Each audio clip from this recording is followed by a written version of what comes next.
Today is Wednesday, May 31st, 2017. You're tuned into the Elevator Radio Show. You're tuned in to the Elevator Radio Show, a weekly program dedicated to covering news and information on elevators, escalators, and moving walkways. Produced in the wee hours of the morning, a new show is uploaded every Wednesday, sometimes even before you get out of bed. Listen to some of the comments sent in from our audience. Rob from New York writes, Tom, are you f***ing insane? You actually get up at 2 a.m. each Wednesday to put this show out? Man, you must love elevators. Tim from Illinois writes, I'm not sure why I listened, but ever since I tuned into the first show back in 2007, I've been addicted. Matt in Texas writes, I like your safety messages, Tom. It's important to remember them each and every day. And he also adds, when am I going to win the monthly prize pack giveaway? Ron from California sent this in. Despite your inability to pronounce words in the English language, I tune in each week and am glad that you offer this service to the industry. It's better than Google News alerts. Sarah from Washington writes, love the show, Tom, and look forward to it each week. I'm glad I signed up for the newsletter. You provide a valuable resource for the industry, not only for North America, but worldwide. Enjoy the show. And now, here's your sleep-deprived host, Tom Seibert. Thank you. Thank you, everybody. Great to be here. Hard to believe it is. It's hard to believe it is the last day of May. Man, where did it go? Right? Got an older child that's graduating high school on Sunday. It's just going too fast. So make sure you spend time to do what you need to do and make sure life doesn't pass you by. How about that? Hey, we are back from the Elevator Safety Summit in Phoenix, Arizona, where I was humbled and honored to be a part of that and not only supporting it, sponsoring it, but being an active presenter. I want to thank Bob Shepard for including me, allowing me to help promote safety the best that I possibly could. Also, to Emerald and Felicity, who did an excellent job at running a first-class event. I know there's so much I want to share about it, but the reality is that I'm going to forget it. So go over, read my my blog post. I think it does a pretty good recap of, just generally speaking, how impressed I was by the event, the people that came to learn about safety and to discuss it. And I shared with somebody that I suspected, and I was pretty certain that there was probably more out-of-room conversations that took place that were probably just as equally important as the presentations that were given during the two-day summit. And it was probably one of the first events in a long time that I've been really excited to be part of. Great to see so many faces. Great to meet new people. I appreciate everybody who came and personally introduced themselves to me and said, "Hey, listen to the show." I greatly appreciate that. That's what keeps me going. And it was a great event. It really was. I can't say enough about it. And if it can help prevent fatalities, accidents in the workplace on the equipment that that our technicians and mechanics are working on, I am all for it. I would love to see the day that there are zero fatalities, zero injuries, and this is the first step in doing so. I thought it was an excellent way to honor Bob Caporale. His son gave a great presentation, which really hit home in terms of, his son sharing that he didn't realize how much his father loved elevators and this industry to the extent that he did, and shared that, elevators in his life now are something that brings him, warm memories of his dad, and which I think is awesome. So, Bob, I hope I know you were there those 2 days, and it was we could feel your presence in terms of what we did those two days, what the presentations we listened to, and the off-site conversations that took place in the hallway at the dinners, and they were long days. There were a lot to take in, and it was great to see so many participants there who were greatly and truly, genuinely concerned about safety. So, yeah, I think it was great. I would love to see every event that's out there focus more on safety, or have a portion of it that focuses on worker safety. And I think that's probably a shift that we need to look at in our industry, so that the heads of companies are going back to their companies with good ideas on how to keep their workforce safe. So great event. It's hard to believe it was just last week. It was like a whirlwind trip. Went on Sunday, came back. Last conference day was Tuesday. Came back late. I got home about 1:30 in the morning last Wednesday, and obviously wasn't in any condition to do a show. But it was just a lot to take in. It was the plane ride home. I was relieved that it went so well, and not really knowing what to expect. The outcome with having working committees formed to focus on key areas where workers are most commonly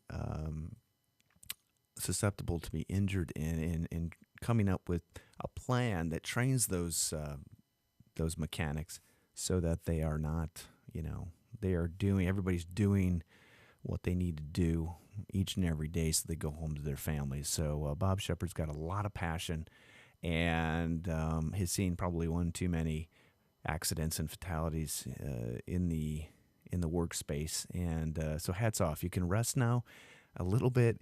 I thought it was a successful event, whether it happens every year, every 5 years, whatever. It's something that we as an industry need to continue to keep going if we are going to attempt to, make fatalities and injuries non-existent. That can happen. It totally can happen. One other thing that that came kind of to fruition with me was, in part of it was, it came about through one of the companies had introduced a siren that would alert you if the doors were open, on the bottom landing, and the pit switch hadn't been pressed. So it indicated it would, launch an alarm, ensuring or making the mechanic know that something had to be done. So I thought that was pretty slick. And I envision a day when there are great ideas like this that literally change the workspace so that getting injured or hurt in an elevator shaft or in a machine room may be non-existent. I was in Wisconsin over the weekend for the Memorial Day weekend, and driving a car that had radar on it that typically, it was crazy. It actually sensed a deer that was in the woods. We left early. My boys and I left early, like 2:30 in the morning, got up there, had 2 days. But I was shocked at how good technology has evolved. So maybe we'll see more of that in our industry. And if there are good ideas out there like the timeout jumper and other items, there might be a day when a mechanic can walk or get on top of the car and not worry about a counterweight coming by to, perhaps strike them or something like that. So it would be great to see the technology that we are using on cars, on airplanes, automated people movers.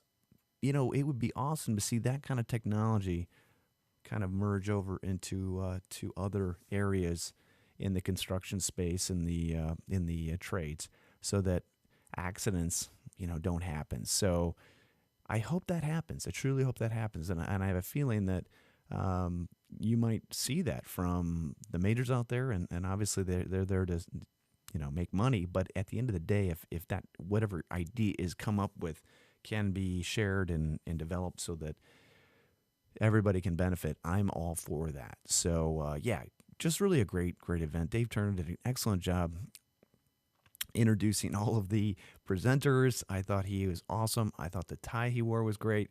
I enjoyed giving my short presentation on behalf of the Elevator Escalator Safety Foundation. I had a full room, and I was really honored to be part of it. So I thank Bob.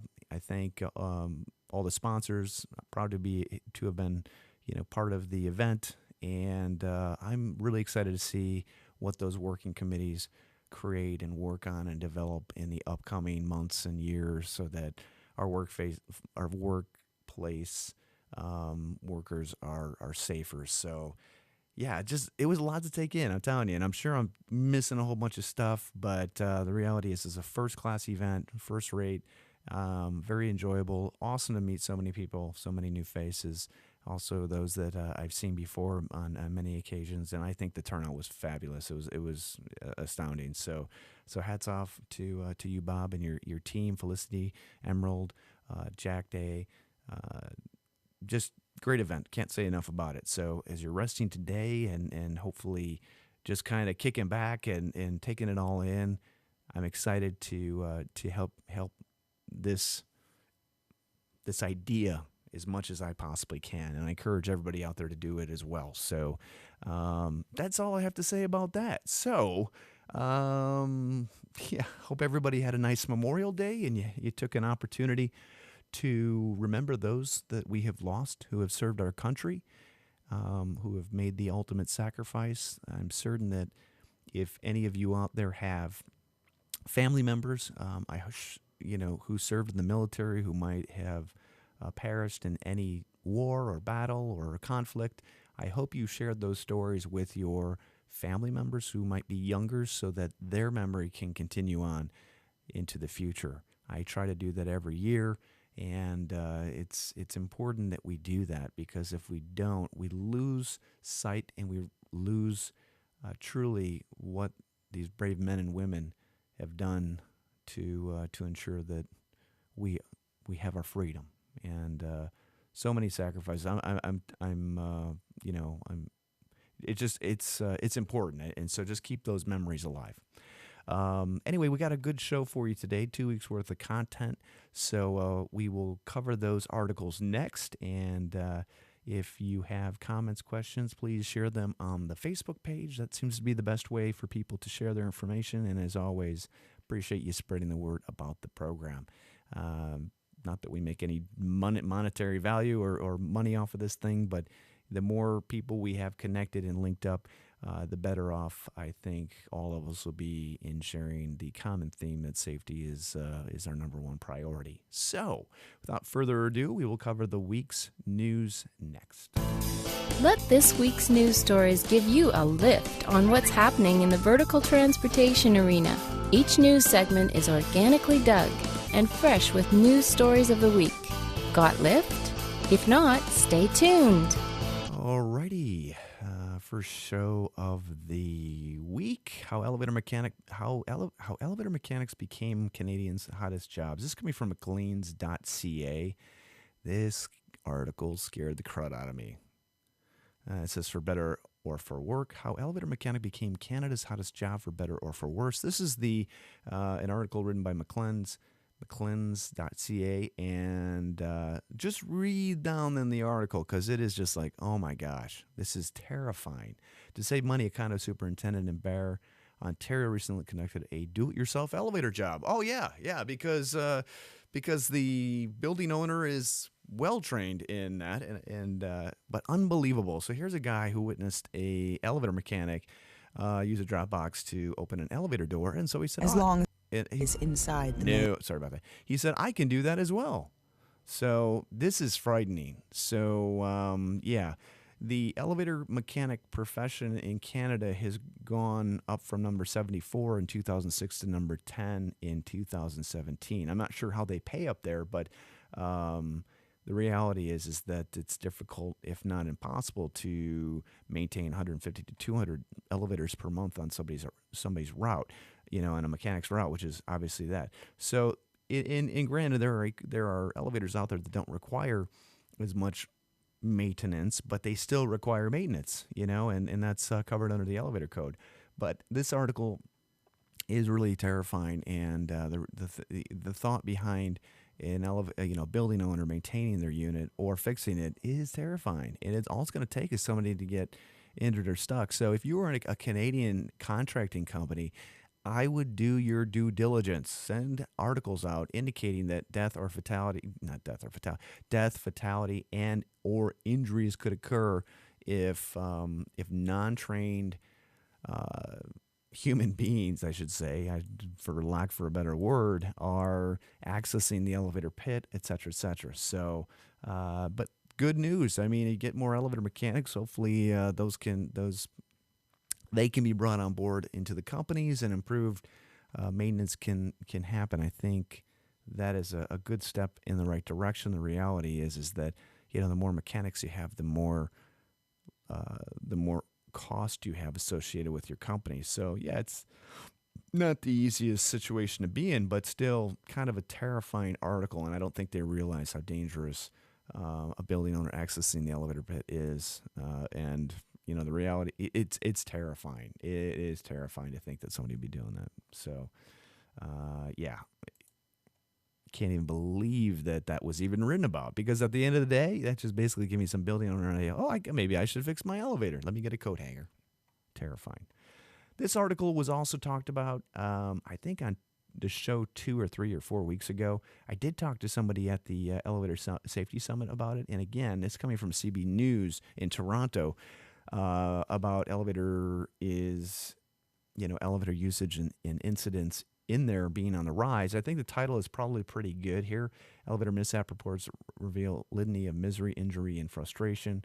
The reality is that there's a few points in the article that talk about why they may have seen an increase in accidents. One of the reasons, which is not really covered or shared in this article, is the fact that the reporting for accidents is makes it easier, or the requirement is there, one of the two.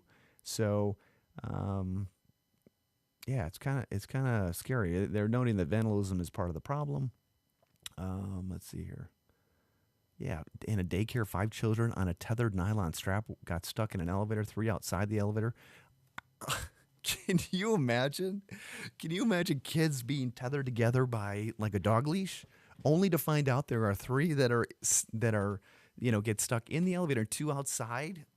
That is terrifying. I mean, these are not bizarre accidents, but the reality is that there are some issues, obviously, with maintenance. There are issues with ensuring, ensuring that equipment, is brought up to date. One of the most, I think, important notes that are noted here: shoddy maintenance, bad use of behavior. Many mishaps, data indicates, relate to leveling issues when the elevator fails to stop, flush with the floor, despite TSS stipulations that elevators should display stopping accuracy. Out of level, lady cracked her toes when she tripped into the elevator. One TSS investigation reports. You know what? I trip on the damn carpet occasionally. I just not lifting up my feet.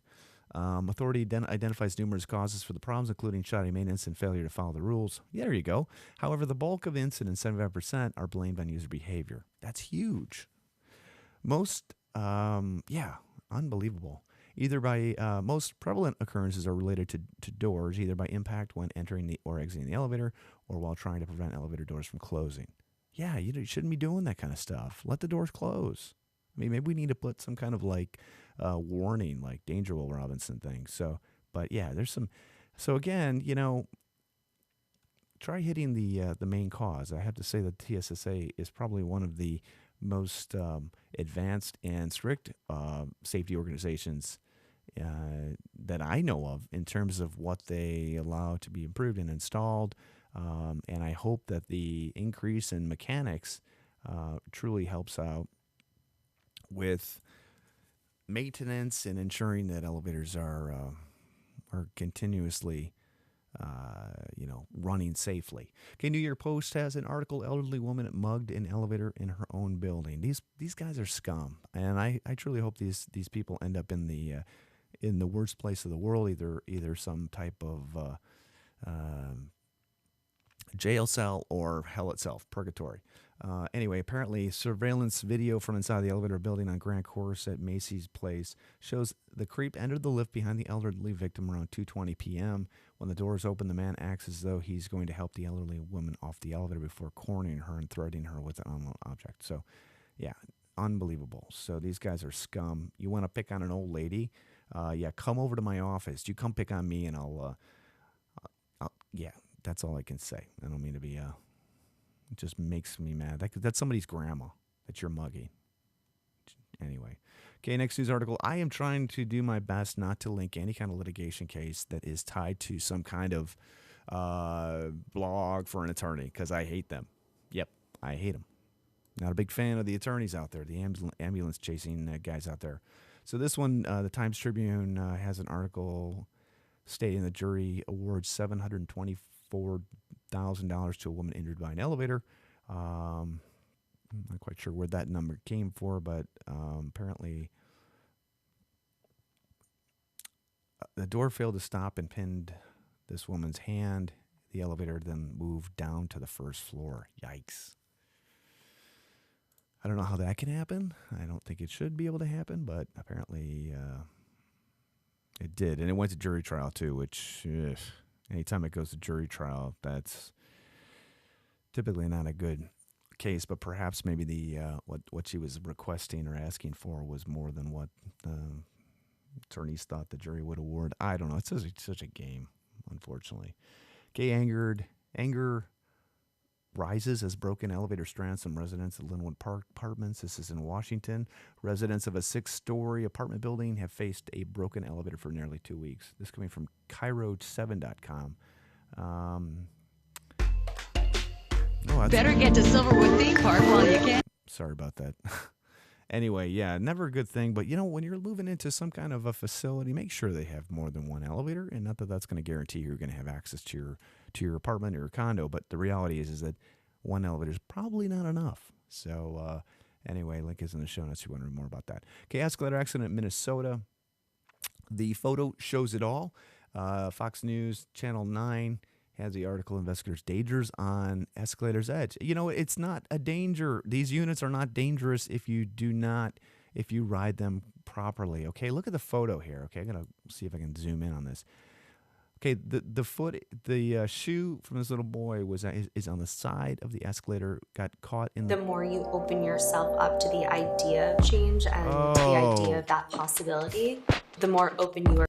I did not click on anything. I hate pop. I got to get the pop-up blocker. I keep saying that, but I don't do it. Anyway, the reality with any escalator riding or incident is to ride the escalator with your feet in the, away from the sides.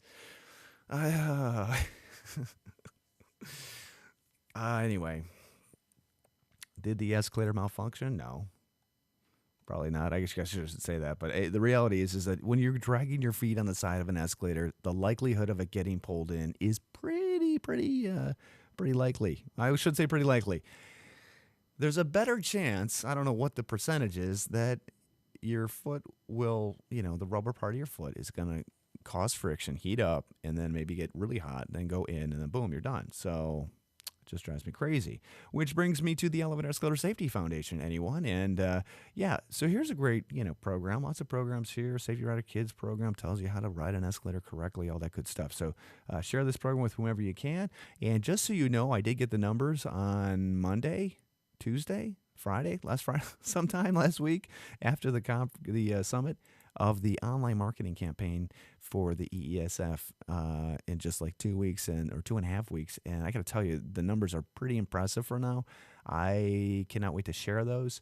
The reality is that we do not know whether or not they are going, the programs that are being pushed online are necessarily going to minimize accidents on elevators, escalators, moving walkways. But if we are getting this kind of exposure, that is a good step in the right direction. It is the first time that we have done anything online that has actually made some significant headway, and that has been with the help of an outside marketing firm. So that's exciting. I mean, even when we had the online video for the Safety Cat program, the reality is that we might have gotten 1,200 views per year. We've surpassed that like in 2 weeks, where we've had over 6,000 views of the Safety Riders video, pre-roll video on YouTube. So that's pretty cool in some major metropolitan areas. So again, this is the start. And I am hoping that as we kind of tweak it, and we can drive more traffic to the website. So I'm very encouraged by that. It's been a long year, as I mentioned, or long 2 years in this program rebrand. A lot of pressure on making sure that the program we invested $150,000 in is going to drive people to it, and especially kids, moms, and mommy bloggers. So anyway, okay, what is it with the China videos, huh? Is it me, or do they just have some of the worst accidents there? Yahoo News has an article, shocking CCTV videos captured a cleaning machine being, something happened to it. I didn't watch it, but it's like, oh, it's in China, just, and I know somebody explained it to me. There are a lot of people there, I understand, but the reality is that, man, I don't know. I wish these videos did not show up. Next news article, somebody who has way too much time on their hands, San Francisco Chronicle, a breakdown of BART's broken down escalators. If you read this, there are a couple of sentences in here that just might drive you nuts like me. If you scroll down, these statistics are there. And, as noted, the transit systems for elevators and escalators are pretty demanding. So, this statement here, apparently Michelle Luna, a 30-year-old management and analyst, was interviewed as she was traveling through the station. She noted, "It's awful," said as she rushed to catch a train from the Civic Center station to Berkeley one day when the transit system's most abysmal escalator was operating. So what's awful about it? The fact that the escalator is actually working or not? I mean, come on. If you are that pissed off or upset about an escalator not working, perhaps if that's the worst thing in your day, my goodness, then I got to tell you something. You got a pretty good life. So, yeah, it's like, man, give the BART guys a break, for goodness sakes. That stuff, if you got to deal with syringes and bodily fluids and outdoor elements, really nothing but a car runs all that great or a truck in outdoor setting like that. So, man, what a long article. Way too much time on your hands. Okay, next news article, KHON2. I'm going to let everybody watch this because it's going to load up really, really fast. And I'm not sure if it's a pre-roll ad. Anyway, this is in Honolulu, I believe, where a woman was injured by, I'm sorry, I'm getting ahead of myself here. Let me just see if I can stop whatever's going to load. Inside elevator that dropped several feet, says state never contacted her. Anyway, I the slow day in this area apparently. Next news article or article link is kind of talking about the same thing, the same accident where state encounters conflicting information while investigating elevator malfunction.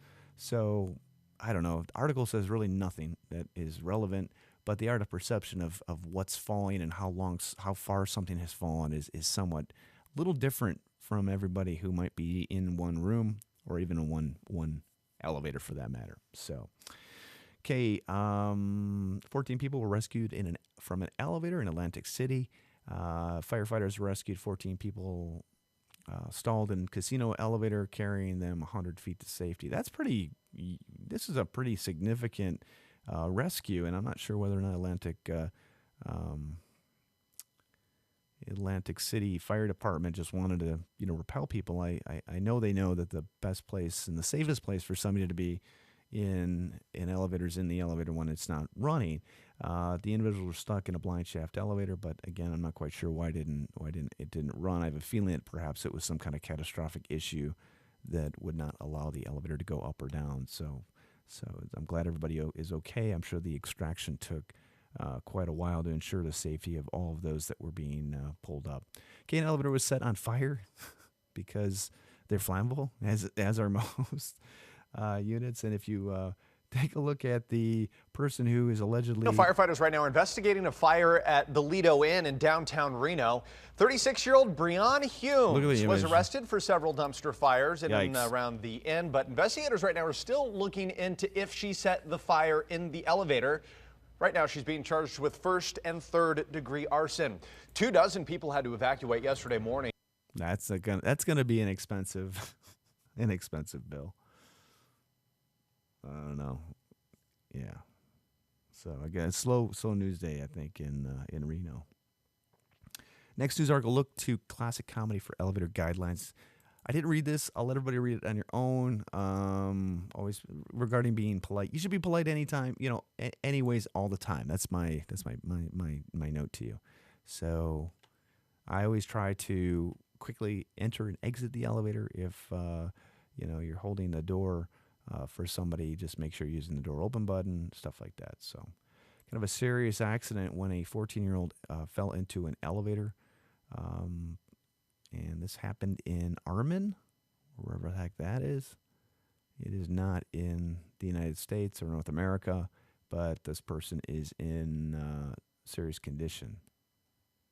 But the child is lucky to be alive. Yeah, that's all I can say. I want you to block that. I do not want to see notifications from you. And okay, here we go. Next news article. Woman injured by faulty escalator. Here's a story that from CBS8.com news about a woman who was at a mall. Kennedy needed stitches. Her cut has taken months to heal, and she says the... Anyway, yeah, she got something poked through her. She's walking up the escalator. Something poked through her sandal. Mall is refusing to pay her medical bills. CBS News 8's Marcella Lee is live at... The injury looked like this 2 months ago. I had to get 10 stitches. It was very gruesome. It was probably the most pain I was around. There was no signs, so I proceeded to walk up the steps of the escalator. She says she was almost at the top when something sharp on one of the steps pierced her sandal and tripped her. I landed barefoot on the step, and the stair actually shredded my toe. Oh, Kennedy says. Oh, okay. So she tripped on the escalator. And then basically her bare toe got probably on the end of the stair or whatever. But yeah. Anyway, I don't mean to laugh. I'm sorry. An attorney's going to have to get involved with that. And that's typically how these kind of things play out. But yeah, I don't know. Maybe better shoes, no sandals on an escalator. Maybe we have to just redo what we do, what we have to tell people. No flip-flops, no open-toed shoes on escalators. Maybe we need to go through a whole safety thing to make sure that those who are riding escalators are doing so in a safe way and with safe, proper equipment. No loose clothing, stuff like that. Okay, administration action taken in escalator accident. I'm not quite sure. Washington Post is reporting that 2 employees were reprimanded or disciplined or something when they did not help a elderly person or did not help a person with a cane that was trying to get up an escalator. So, the reality is that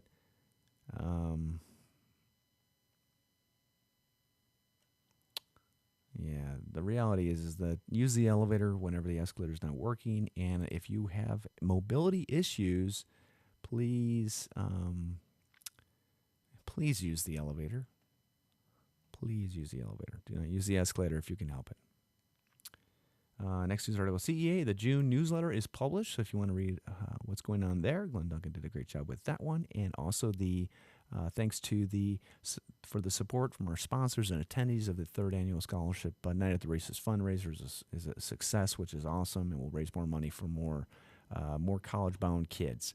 June 28th is the Chicago Cruise. I am predicting a beautiful evening, followed by fireworks, dinner, an enjoyable time with friends. So please get your reservation as soon as you can for that. Link is on that website, or contact the EESF.com directly for obtaining sponsorship and or tickets for that. Next news article, stranded on escalator, suit filed.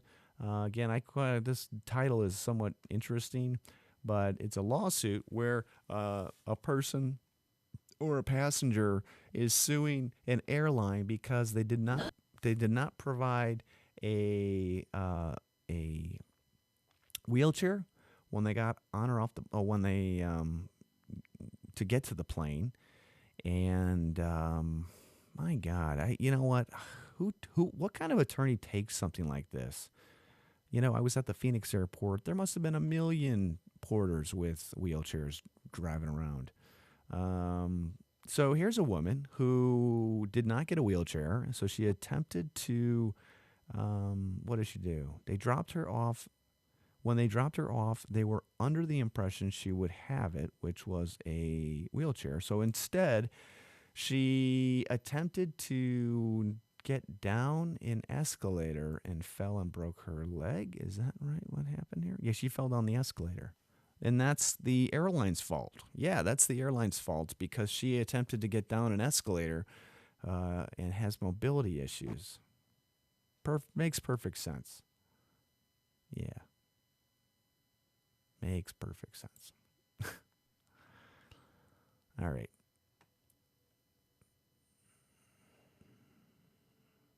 Yeah. Next news article. This one is actually enjoyable. I'm sure you've seen this before. Maybe it's where two people get stuck on an escalator. Yikes! Whoa, that's not good. Oh, I don't need this. I'm already late. Somebody will come. Anybody out there? So these are two people on an escalator. Let's listen to the podcast, the audio version. Escalator stops midstream. No. Sorry. Somebody! They're just Hello? they're just stopped on the escalator. There are two people stuck on an escalator, and we need help. Now, would somebody please do something? Help! I don't believe this.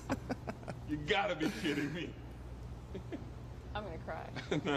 Well, there's not enough left to do. Just wait for it.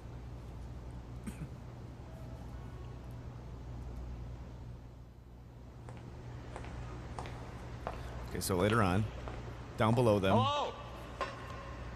Hey, don't worry about it. I'll fix it in a second. Mechanics. Yep. He said he can fix it.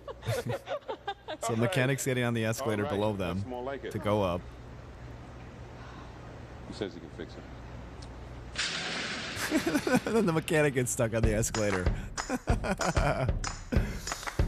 Now they're looking at each other. I think that's funny as heck. I know I've seen it before, but it's not that full version. So, yeah, the world we live in, filled with litigious stuff. Okay, two people stuck on escalator. Oh, that was the video I just played. I'm sorry about that. I'm like looking at this. I just enjoyed that way too much. So anyway, alrighty. And the last news article of the show. And this June is a busy, busy month. SECA is next. I think next week.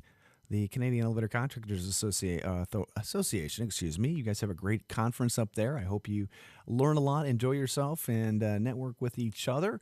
I wish I could be there, but it is graduation a week for me and my oldest, and so have a good time. On top of that, Elevator U is June 19th to the 22nd, and then the Chicago Cruise is the 28th of August. I think the Pop Joe thing's going on too. Just so much stuff in June. It's a busy, busy month for a lot of reasons. So, so if you haven't already signed up for that, make sure you get your information in. That should be a great conference. Some great presentations are planned and scheduled, and the location of the board's head looks like an awesome location, similar to the SECA location too. So you have a great time. Well, that will do it for show number. What show number is this?